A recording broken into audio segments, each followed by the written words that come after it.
ত্রাণ কিরকম পৌঁছেছে আপনাদের এখানে? পৌঁছিয়েছে ভালো। জামা কাপড়? জামা কাপড়ও দিয়েছে। ব্লিচিং পাউডার পেয়েছেন? হ্যাঁ পেয়েছি। এখানে চারদিকে ছড়িয়েছে? হ্যাঁ।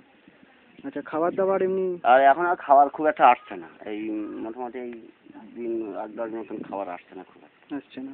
এমনি কোনো অভিযোগ ত্রাণ নিয়ে, বা আপনি যেটা পাননি বা? না, সেরকম অভিযোগ আমাদের খুব একটা নেই। যা দিয়েছে আমাদের খুব ভালোই সাহায্য সুযোগ করেছে। বাদ নিয়ে আপনাদের বাদের সমস্যা?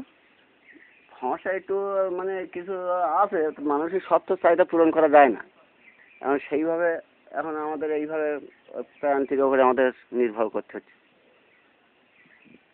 আপনাদের কীরকম ক্ষয়ক্ষতি হয়েছে? আমাদের ক্ষয়ক্ষতি সে তুলনা নেই। ধান চাল মানে যা ক্ষতি হয়ে গেছে সে তুলনা নেই। গরু বাছুর তো এমনি সব চলে গেছে, ঘর বাড়ি সব ভেঙে গেছে।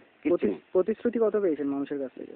পরিস্থিতি এখন কিছু পাইনি, ওই যা আন্তরিক যা পাচ্ছি ওই খাওয়ার মতন, ওই তাছাড়া তো আর কিছু পাইনি এখন। ঠিক আছে, থ্যাংক ইউ।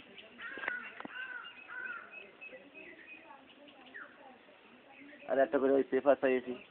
আচ্ছা, এমনি তিরপল ঘরে থাকার জন্য? ওই ত্রিফলে একটা করে ত্রিফল দিয়েছে থাকার জন্য। আর আর কি জল টল ঠিক মতো? হ্যাঁ, জল টল দিচ্ছে, মানে সেটা।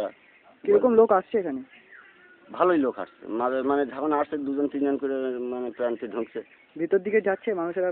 হ্যাঁ, ভিতরেও ঢুকছে বা ওই সাইড দিয়ে ঘুরে চলে যাচ্ছে। আমরাও অনেক সময় ধরতে পারছি না, এই ভিতরের দিকে যারা আছে তারা ধরতে পারছি না মোটে।